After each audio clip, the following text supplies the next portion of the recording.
Salut les amis, bon, aujourd'hui on va faire un petit exercice de probabilité. Bon, le but de la vidéo c'est de vous permettre de voir comment on peut facilement aborder certaines notions sans toutefois avoir à trop réfléchir. Bon, les probabilités de classe de terminale n'ont pas une grande différence que par rapport peut-être au dénombrement de classe de première. Donc dans l'ensemble c'est à peu près la même chose. Bon, qu'est-ce qui va se passer dans cette vidéo? Dans cette vidéo, vous allez voir comment est-ce qu'on peut établir les différents résultats qu'il faut sans avoir à forcément utiliser les formules du coup. Ok, cependant, il y a les formules préliminaires, il y a certaines formules préliminaires à retenir à tout prix. Maintenant, le plus important, ça sera ici là, de prendre un exercice dans lequel on pourra voir comment on calcule la plupart des notions qu'on aborde en classe terminale. Par exemple, on va voir comment on aborde les fonctions de répartition, on va voir comment on calcule l'espérance, la variance, comment on définit une fonction de répartition et comment on trace son graphe. Bon, dans un seul exercice, on va faire l'effort de résumer à peu près tout ça. Bon, l'exercice qu'on va étudier aujourd'hui, c'est un exercice dans lequel on lance 3 fois de suite une pièce de monnaie bien équilibrée. Et on désigne par grand X la variable aléatoire égale le nombre de piles qu'on rencontre. Bon, c'est assez simple. Comment ça se passe? Vous avez une pièce de monnaie et qui a deux faces. Une face c'est pile, l'autre c'est peut-être face. C'est corne. Ok. Donc, qu'est-ce qui se passe? Ici, on va s'intéresser à une pièce de monnaie qu'on lance 3 fois au total. Bon, à chaque lancer, on peut avoir deux possibilités, soit pile, soit face. Maintenant, qu'est-ce qui se passe ici? Là, on va s'intéresser à la variable aléatoire grand X égale le nombre de piles qu'on peut obtenir. Bon, c'est assez simple. Si je lance la première fois, je pourrais avoir pile ou pas. La deuxième fois, je pourrais avoir pile ou pas. La troisième fois, ainsi de suite. Bon, il se pourrait même qu'au cours des 3 lancers, je n'ai même pas pile. Donc, grand X, c'est le nombre de fois où je peux avoir pile. Donc, je peux avoir pile soit 0 fois, soit une fois, soit 2 fois, ou soit les 3 au cours des 3 lancers. Donc, à la première question, lorsqu'on demande la valeur prise par la valeur aléatoire, vous devez dire grand X de oméga. Donc, l'ensemble des valeurs prises par la valeur aléatoire égale à 0. 0 équivaut à dire qu'on a obtenu 0 fois pile. Et 1 équivaut à dire qu'au cours des 3 lancers, on a obtenu pile une seule fois. 2 équivaut à dire qu'au cours des 3 lancers, on a obtenu pile au total 2 fois. Et 3 équivaut à dire qu'au cours des 3 lancers, on a obtenu pile 3 fois. Bon, c'est à peu près comme ça qu'on fait ce type d'exercice. Prendre la question 2, on demande de donner la loi de probabilité. En fait, pour trouver la loi de probabilité, il faut juste la loi de probabilité d'une valeur aléatoire, c'est juste un tableau qui, à chaque valeur prise par la valeur aléatoire, associe la probabilité. C'est tout. Donc ici, on va juste calculer la probabilité d'avoir 0 fois pile, 1 fois pile, 2 fois pile et 3 fois pile. Mais dans le plus exponent ici, ce qu'on a à faire à une loi binomiale. Bon, pourquoi est-ce que la loi est binomiale? La loi est binomiale premièrement parce que à chaque événement de la loi, il y a seulement 2 possibilités. Donc ici, les possibilités c'est soit face, soit pile. Lorsqu'il y a seulement 2 possibilités, qu'on réalise l'expérience plusieurs fois, on dit qu'on a affaire à une loi binomiale. Maintenant, ici, le nombre de fois qu'on réalise l'expérience ici, c'est n égale à 3. Et au cours d'un événement, la probabilité d'avoir pile, sachant que la pièce n'a que 2 faces et qu'elle est bien équilibrée, ça fait au total que ça sera 1,5. Donc, commençons par exemple, ici là, on va remplir le tableau au fur et à mesure. Ici, c'est l'ensemble des valeurs prises par la valeur aléatoire. Donc, x qui, la valeur aléatoire peut prendre les valeurs 0, 1, 2 ou 3. Ici, c'est les probabilités associées. Donc, ici, c'est la probabilité que grand X soit égal à X. Donc, on va faire l'effort de remplir ce tableau-ci. Maintenant, le plus extraordinaire, c'est que lorsque vous avez affaire à une loi binomiale, la probabilité que la valeur aléatoire soit égale à une valeur K est connue. Et elle est donnée par la formule combinaison de K dans N, la probabilité de réussite puissance K fois 1 moins la probabilité de réussite puissance N moins K. Donc, on connaît là comment on la calcule en fait. Maintenant, ce que je vous conseillerais, c'est principalement d'aller regarder la première vidéo où j'ai fait le cours de probabilité avec les exercices sur les boules. Parce qu'en fait, il n'y a pas de différence par rapport à ça.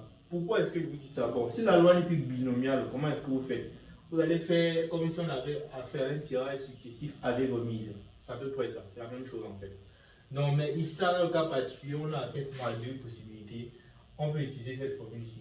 Donc ici, là, par exemple, la probabilité que grand X soit égal à 0, ça donne une combinaison de 0 dans n fois P. Il précise bien que P, c'est la probabilité de réussite, et qui ici vaut 1,5. Donc c'est fois 1,5 puissance 0 fois 1 moins 1,5 qui donne encore 1,5 toute puissance n moins 4. N, c'est le nombre de fois qu'on réalise l'expérience. On a lancé combien de fois la pièce? On a lancé la pièce 3 fois. Donc ça va faire 3 moins 0. Bon, ceci donne facilement, ça fait 1,5 puissance 3, qui donne 1 huitième. Donc c'est ça la probabilité. Dans la probabilité que grand X soit égal à 1, c'est la même chose, c'est combinaison de 1 dans n, 1,5 puissance 1, 1 moins 1,5 puissance 3 moins 1. Bon, qui au total va donner... Bon, je rappelle ici que le n ici vaut 3 à chaque fois. Il faut remplacer n par 3. Ça va donner 3 huitième.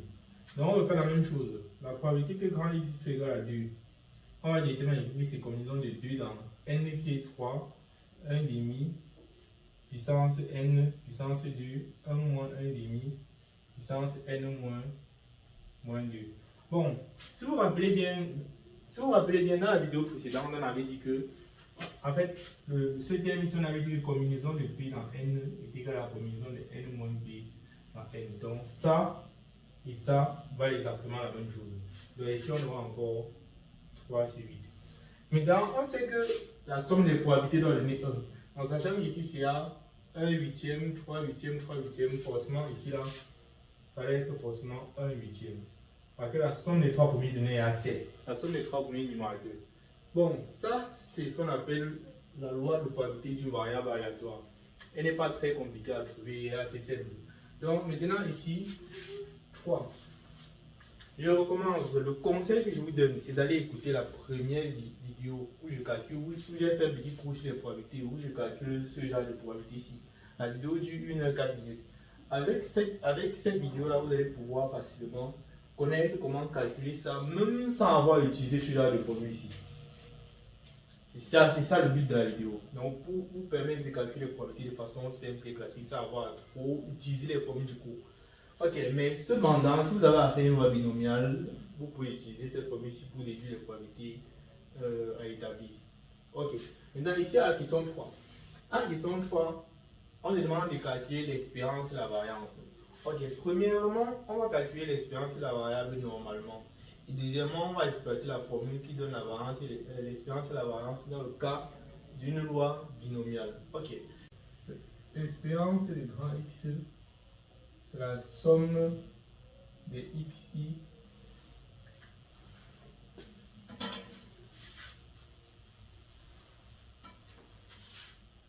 l'espérance de grand X, c'est la somme de xi et de grand X égale à xi. Bon, il faut bien noter, regardez bien ici là. En fait, ici on a 4 événements qui commencent à partir de 0. Donc, je peux dire que mon i, en fait, mon i ici quitte de 0 à 3 pour générer une fois les 3 événements. Mais il y a quelque chose d'assez important que vous pouvez noter. Ici, par exemple, les x ici prennent des valeurs entières. Donc j'aurais pu écrire k, j'aurais pu écrire ça comme ça. J'aurais pu écrire la somme des k allant de 0 à 3 des k probabilité que grand x soit égal à k. J'aurais pu écrire ça comme ça. Mais cependant, il y aura eu un tout petit problème. Je vous conseille, n'avez pas vraiment cette formule ici. Pourquoi? Parce que vous pouvez tomber sur une variable aléatoire qui ne prend pas de valeur, qui ne prend pas forcément les valeurs entières. Oui, ça peut arriver. Ou ça, une variable aléatoire qui ne prend pas les valeurs continues. Parce qu'ici, on remarque que ça quitte de 0 à 3 de façon discontinue. Mais les 3 sont successifs en fait. Donc, je ne vous conseille pas trop cette formule ici. Mais la formule d'en haut est un peu plus générale. Donc, dans ce cas-ci, qu'est-ce que ça nous donne? Bon, vous allez le permettre par ligne d'égalité. Ça va donner la somme. En fait, c'est très simple, vous n'avez qu'à faire ça fois ça. Ça, c'est xi qui correspond à ça. Et ça, c'est la probabilité associée. Et le symbole sommage de faire plus. Donc, on va faire 0 fois 1 huitième plus 1 fois 3 huitièmes plus 2 fois 3 huitièmes plus 3 fois 1 huitième. Et je crois que ce calcul ici donne 3 demi. Ok, c'est juste ça l'espérance. Mais dans le cas d'une loi binomiale, ça veut dire qu'ici on sait que grand X suit une loi binomiale de paramètres NP. Avec N est égal à 3 et P probabilité de réussite qui est égale à 1,5. Ok. Donc quand vous avez une variable aléatoire qui suit une loi binomiale de paramètres NP, vous pouvez encore simplement dire que son espérance, l'espérance de grand X, c'est simplement égal à N fois P. C'est tout. Donc ici, ça va correspondre à quoi? N, c'est le nombre de fois où on repère l'espérance de 3 et P, c'est la probabilité de réussite 1,5. Ça donne encore bien le 3,5 qu'on a trouvé tout à l'heure. Donc vous pouvez faire ça comme ça. Donc ça c'est la formule dans le cas d'une loi binomiale, ça c'est la formule générale pour calculer une espérance. Donc lorsque tu as le tableau, la loi de probabilité, tu peux facilement appliquer cette formule ici, que la variable soit binomiale ou pas. Ok, maintenant pour la variance. Donc ça c'est l'espérance. Pour la variance du grand X, c'est l'espérance de X carré moins l'espérance de grand X, le tout au carré. Ok, ça c'est la formule générale de la variance. Bon, il y a plusieurs formules.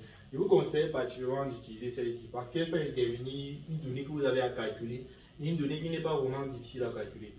Donc, par exemple ici, l'espérance de X carré. L'espérance de X carré. En fait, l'espérance de X carré, sa formule, c'est la somme de xi carré, probabilité que grand X soit égal à xi. I allant de 0 à 3. Bon, c'est ça sa formule. Bon, c'est pas très compliqué à calculer. Qu'est-ce qu'il faut faire ici là? En fait, c'est pas différent de ça. Pour ne pas avoir trop bavarder, c'est pas différent de ça. C'est juste que sur les valeurs prises par la variable, on va mettre le carré. Ici, la hors de la probabilité. Donc ici, par exemple, je vais mettre 0 au carré, 1 au carré, et c'est tout. Donc ça fait 0 au carré fois 1 huitième plus 1 au carré fois 3 huitièmes plus 2 au carré fois 3 huitièmes plus 3 au carré fois 3 huitièmes. Bon, je crois que ce résultat s'il donne à peu près 3. Donc on va essayer de voir ça. Maintenant, une fois que vous avez calculé ça, maintenant, je crois que ça donne 3. Maintenant, la variance maintenant du grand X. La variance du grand X, c'est seulement ce que vous venez de calculer qui vaut 3 moins ce que vous avez à calculer, l'espérance du grand X au carré. Donc ça fait 3,5 au carré. Et je crois que ça fait 3 moins 9 quarts. Ok, je crois que ça va faire. Je crois que ça fait 3 quarts. Bon, pour le moment, c'est comme ça qu'on calcule la variance de façon générale. Si vous avez la loi de probabilité dans le tableau ici, c'est comme ça qu'on calcule. Maintenant, on va essayer de voir comment on calcule la variance de façon, dans le cas d'une loi binomiale de façon particulière. Bon, on sait que grand X ici, sur la loi binomiale des paramètres NB. La formule pour calculer la variance de la variable à grand X, en fait, c'est le nombre de fois qu'on a eu l'espérance, N fois la probabilité de réussite fois la probabilité d'échec. C'est tout. Donc ici, on va faire 3 fois 1,5 fois 1 moins 1,5 qui donne encore 1,5. Et c'est ça qui donne 3 quarts.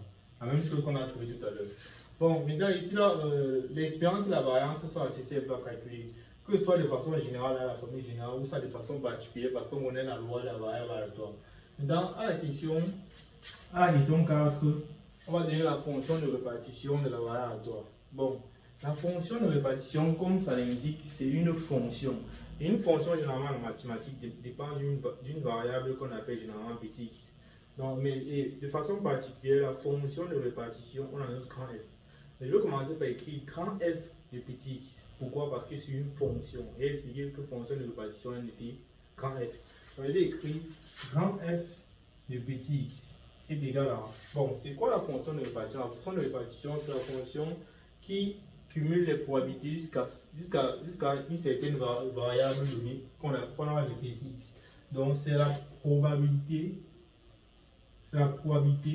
que la variable aléatoire soit f égale à x. C'est un peu ça. Donc, si c'est f égale à x, vous devez prendre la probabilité là et sommer en quelque sorte. Bon, ça c'est la formule. Maintenant, comment est-ce qu'on l'utilise? En fait, regardez bien ce tableau ici.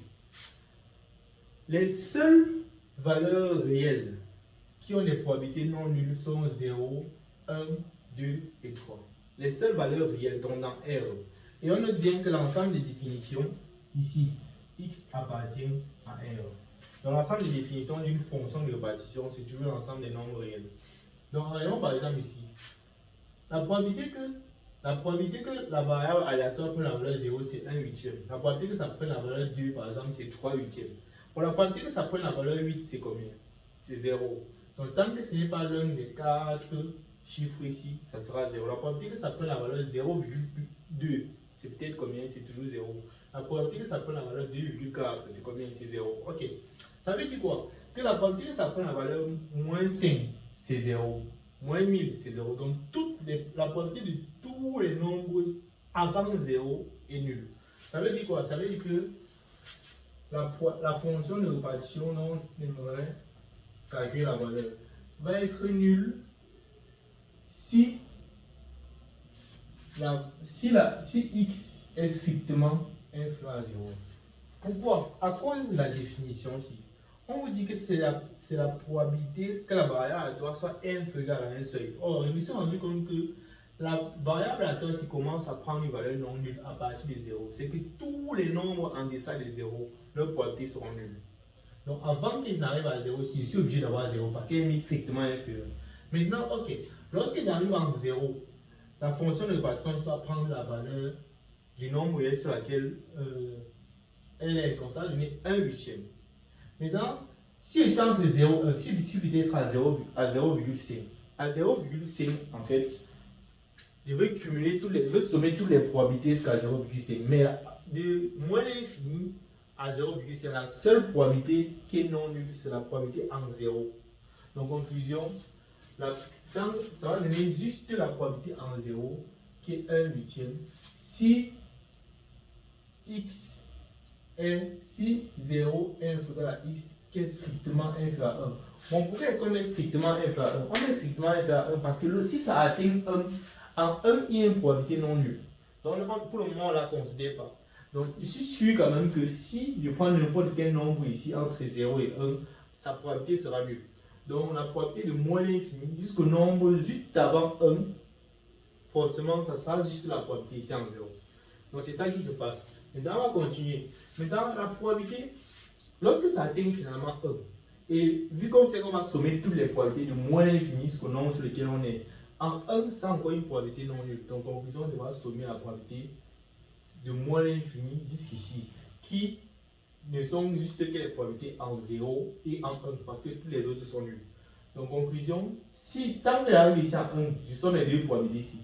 Mais je me rends compte que si je continue à sommer les probabilités juste avant d'atteindre 2, toutes les probabilités là sont nulles. Ça va être toujours égal à la valeur ici. Par exemple, la probabilité d'avoir 1,7, c'est toujours 0. La probabilité d'avoir 1,99, c'est toujours 0. Donc, conclusion, les probabilités d'avoir été égales de moins l'infini à 2 ouverts. Donc, ça veut dire que ça va être égal à la somme des deux ici. Donc, 1 plus 3 huitièmes, qui va donner 4 huitièmes. Si la variable aléatoire est entre 1 inférieur à x, qui est strictement inférieur à 2. Il ne faut pas que ça atteigne 2, parce que si ça atteint 2, en 2, on a une valeur non nulle. Maintenant, on continue. Maintenant, ici, entre 2 et 3. Entre 2 et 3, ça sera pareil. La variable aléatoire va prendre les valeurs, va cumuler les probabilités en 1, en 0, en 1 et en 2. Donc, ça va donner au total 7. Ça va donner 7 huitièmes. Si 2 est inférieur à x, qui est strictement inférieur à 3. Maintenant, arrivant en 3, maintenant on sait que la somme de toutes les probabilités d'un 1. Donc, arrivant en 3, ça va donner la somme de toutes ces probabilités ici, qui est 8 sur 8, qui est égal à 1. Si fois si x est supérieur ou égal à 3. Donc, ça, c'est l'ensemble des valeurs prises par la variable, par la fonction de répartition. Donc, c'est comme ça qu'on construit une fonction de répartition. Donc, ça, c'est simple. Au fur et à mesure, vous devez juste ajouter les probabilités en les cumulant et en descendant. C'est pas vraiment compliqué. Ok. Maintenant, lorsque vous avez une fonction de répartition, ce qu'on vous demande généralement, c'est la tracer. Donc, on va dire ici, traçons grand F de x. Ok, pour tracer grand F de x, c'est pas vraiment compliqué. Premièrement, qu'est-ce qu'on sait de grand F de x? On sait que c'est une fonction de répartition qui prend certaines valeurs fixes dans certains intervalles. Deuxièmement, on sait que l'ensemble, que demain les définitions de la fonction de répartition, c'est R, l'ensemble de nombres réels. Donc j'arrive ici là, je fais ça, et je fais ça. Ok, on va commencer ici en 0. Ici, je mets par exemple 1, ici je mets 2, ici je mets 3, ici je mets 4, ici je mets 5. Ici c'est les axes X. Ok, et je fais ça. Bon, c'est pas très compliqué. Qu'est-ce qui se passe ici là? Ce que je vous conseille, il faut bien remarquer que je n'ai pas simplifié le 4 huitième et c'était pas pour rien. Je sais bien que 4 huitième, mais je ne l'ai pas simplifié. Pourquoi est-ce que je ne l'ai pas fait? Parce que avoir un dénominateur commun vous permet de facilement définir une échelle lorsque vous voulez faire votre graphe. Par exemple, ici, mon échelle, je peux la définir comme étant égale à, je prends la valeur maximale ici, là. Donc, je peux définir mon échelle comme égale à 2 huitièmes. Donc, je viens ici. Je vais dire que bon, un carreau correspond à 2 sur 8. C'est que 2 carreaux correspondent à 4 sur 8. Ainsi, 6 sur 8. Ainsi, 8 sur 8 qui est à 1. Donc c'est ça en fait. C'est pas pour rien que j'ai omis que je n'ai pas simplifié ici là. Parce que je veux qu'il y ait un dénominateur commun. Le dénominateur commun va permettre de définir une échelle pour construire la fonction de répartition. Cela c'est désormais. Bon, une fois que vous avez fait ça, c'est plus très compliqué de la construire. Qu'est-ce qu'on dit? On dit que si x est strictement inférieur à 0, les x qui sont plus strictement inférieurs à 0 sont les x qui sont situés ici avant 0, donc de moins l'infini à 0. Si x est dans l'intervalle ci, alors la fonction de répartition prend une valeur constante qui est nulle. Donc, si elle est nulle, c'est qu'elle est confondue ici. Alors, c'est les abscisses. Là, voilà. Maintenant, on sait que ça ne doit pas atteindre 0. C'est pour ça qu'on dit qu'une fonction de répartition est toujours ouverte à droite et fermée à gauche. Donc, je viens ici en 0, je dois mettre une boucle ouverte pour dire ça n'atteint pas 0. Je crois qu'on faisait ça quand on considérait les intervalles, les classes de 4e et 3e. Donc, on a ouvert comme ça. Bon, on continue. Ici, là, on dit que ça prend une valeur constante qui est 1 huitième si x est entre 0 et 1. Mais le plus extraordinaire, c'est qu'on a défini une échelle. Donc, chercher 1 huitième ici ne sera pas très compliqué. Ça sera juste la moitié de 2 huitièmes ici. Donc, je viens jusqu'ici. Je construis une fonction qui est fermée ici. Là. Fermée ici, pourquoi? Parce que l'ensemble des définitions d'une fonction de répartition, c'est R. Et vu que j'ai ouvert ici en 0, forcément, pour que la valeur en 0 là existe, je dois la fermer. Je dois la prendre en haut, je dois la fermer en haut. Donc, je ferme ici et je trace un trait horizontal pour dire que la fonction de répartition prend une valeur constante qui est égale à 1 huitième jusqu'à arriver juste avant 1. Et c'est pour ça que je vois 1. Donc c'est un peu ça qui se passe. Maintenant ici, entre 1 et 2, ça prend la valeur 4 huitièmes. Et 4 huitièmes, c'est la valeur 4 huitièmes ici. Donc je vais faire la même chose, mais entre 1 et 2. Donc entre 1, je mets le point foncé, je tends horizontalement jusqu'à arriver en 2. Où j'ouvre.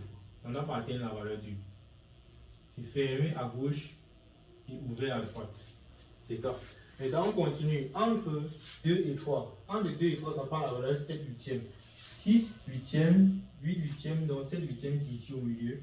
Entre 2 et 3. Je commence ici. C'est fermé ici. Je trace. Et c'est ouvert à droite. C'est ça en fait.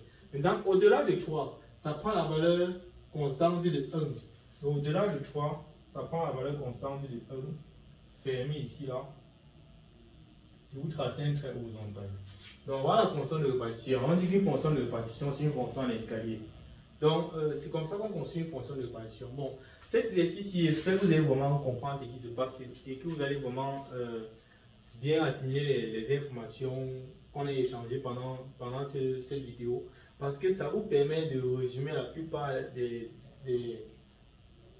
questions qu'on vous pose en probabilité. Donc la première vidéo déjà faite, ici là, je crois que en probabilité, vous serez au moins à 60% de tout ce qu'il faut savoir pour affronter l'examen.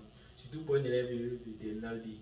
Pour un élève de terminale C, on va encore faire, je ferai l'effort de faire une vidéo encore sur les probabilités conditionnelles qui sont vraiment importantes pour votre série. Bon, sur ce, beaucoup de courage à vous les amis et je vous souhaite vraiment bonne chance pour vos examens officiels qui vont bientôt lieu.